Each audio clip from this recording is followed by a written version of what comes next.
Nous allons à Manchester. Nous avons car à la police est ici quand une de la vie moi si à outil au Tikabiso.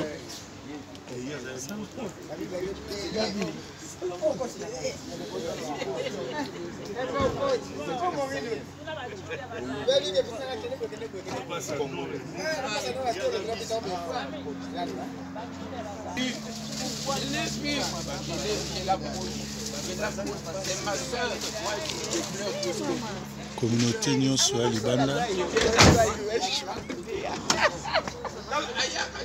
Ambulance en haut et aux accords. C'est un Véro, Prez, comment on est à Véro? Véro, ah, na bosi ko Véro. On kira funda ko yeba. Ah, tuzalia na Moston. Na tout le problème nous souffre na carte ya communauté. Ma Véro, au baby été, bon monsieur baby Vieux Blaise, on va dire ex ya Vieux Blaise. Vieux Blaise azawate, azali na kati ya Espagne. Mais on m'a dit que la awa asi kokufa na kati ya ndako. Ngo toza ana pour allo ambulance.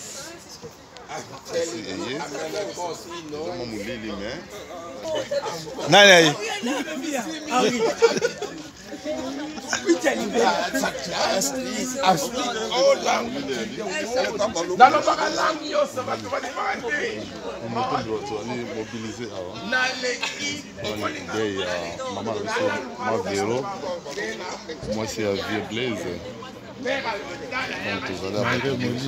police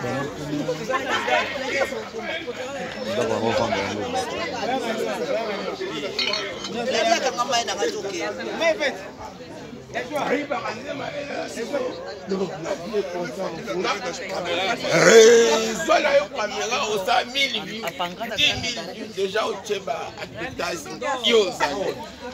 bien au yo ebindeni ke matangelia pasteur soy pasteur aye esili pasteur o ebindeni oza sociable oza mwa malamu pasteur nga passe partout na CPI au monde na poto ya solo na koli na poto j'ai fait 35 ans en Europe. Okay. Na bakoko ya bakoko. Ah, tout ça la matanga, tout ça na ndeko kufi. Mais na témoignage, na loba. Ya nani? Ya se. Ya o ya Véro. C'est-à-dire tout kutana qui a 1 mois, 2 mois. Maintenant na monaki na reconnaître Adjama. Ça veut dire na benaki vous dire à témoin que parlait. C'est ça qui mike mais pour aller là qui na monika nzoto bien ti.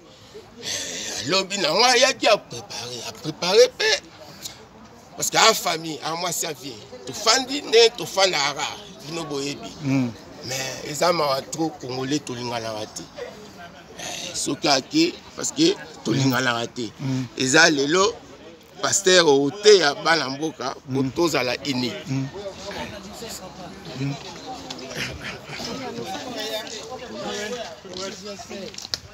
Right, ladies and gents, Charlie Brunick will be coming out with the Undertakers. Okay, they'll be coming down here, round this way where we are now, and then going into the back of the van on a stretcher. Alright, all I'd ask is that nobody touch the body at this stage. It should be covered up so you won't be able to see her anyway. And if we can clear a path for the Undertakers just so they can get the body into the ambulance and take it to the MRI. Thank you. You all know the numbers that you can contact. I think yourself, you've got the numbers, so you can give them out to anyone who wants to arrange for a meeting or a viewing of Ronnie when she's in the hospital and done up her so she looks like she's asleep, not as she is now, and as I'm sure you'd all want to remember it. Okay, so I've just asked for the time being to clear a path for the Undertakers. So keep them around here, this way, where we are, and then to the back of the van. So you can make like a little. Thank you. If you want to, make a path where she can come down and pay your respects.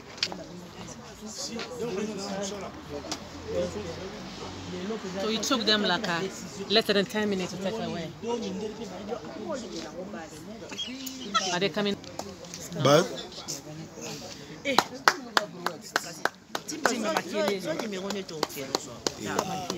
Shut up, man. Bobete maboko.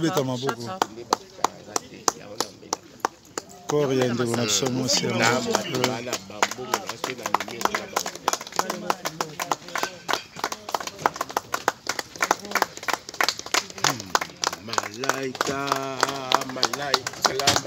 Salam alaikum, God is there, my friend. God Allah, Allah.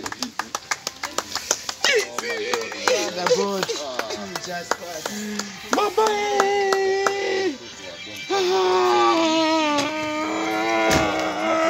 Jesus.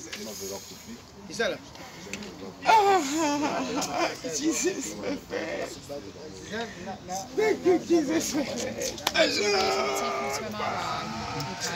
A coroner will be in touch usually within 48 hours. So if the police, if you've got a bereavement guide, yeah, and it'll have all the numbers in there, so it'll have the coroner's numbers, the registrars, everything like that. So if you do need to get in touch with anybody, all the numbers are there. Okay, and it'll have our number on it as well. Just if you've got any questions, we can advise you. Right. Have you got any questions? No, it's a lot to just give all the names and numbers to the police because normally the real next of kin is out of the country. Right, okay. I mean out for 8 months. Right. As is my friend and I am the advisor, the community advisor. Yeah. So I gave my name because we don't want the body to be there and then they say no, nobody can take the body. Yeah. That's why I gave my name as the president of the community. Okay. Work for the media of the community. I'm a community advisor as well. Okay. So that's why we want to be responsible of that. Yeah. Inform the family from back home, and then we will organize everything for the community. Yeah. So our community don't let the body bring that to the city. Yeah. So we work on behalf of the coroners. We are funeral director as well.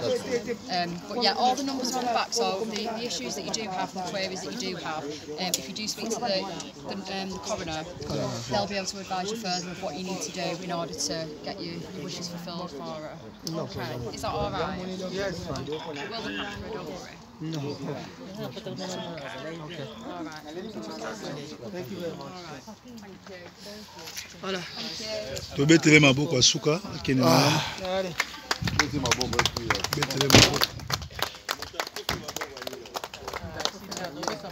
Thierry, Thierry Amérique. Thierry au comprendre Amérique.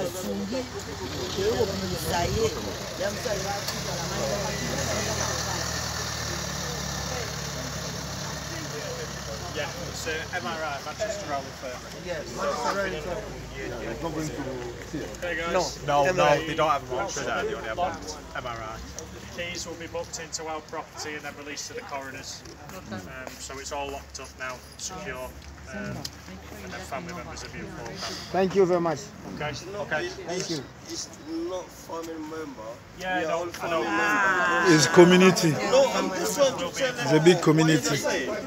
I just say we're all family members. Thank you, sir. Thank you, sir. Yeah, but Papa Ngoma, what did you say that wrong? Oh. We're all family members. Who is the family member then? Okay, nakende kasindako. Yeah, man. No. Maybe so so okay nda mutatika la za. Mengana lobi mabeni nyango shiko. Yeah, he's a family member. He said Police family member. Family member. Tozali Tozati community. so family member. So what do you want?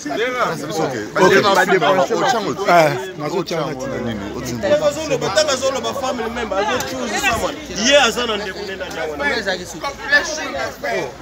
Family member is a biso. Wake up.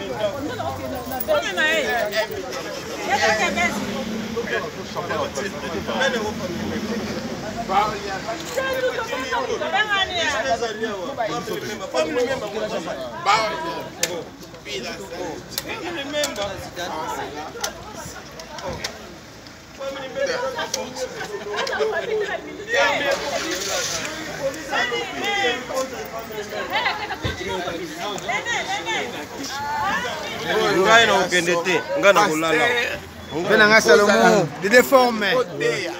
Son beau Oya kufi wana zande kunanga mukongo. Bila sali mukongo. Family member, nana ngo family member. Baolia mutu na mutu. Déformé. Baolia mutu na mutu. Mbila zote la famille, ba africain nyoso baza famille. C'est ça. Family member nina. Soyez bilobi. Mama, est-ce qu'on a lobi mabe?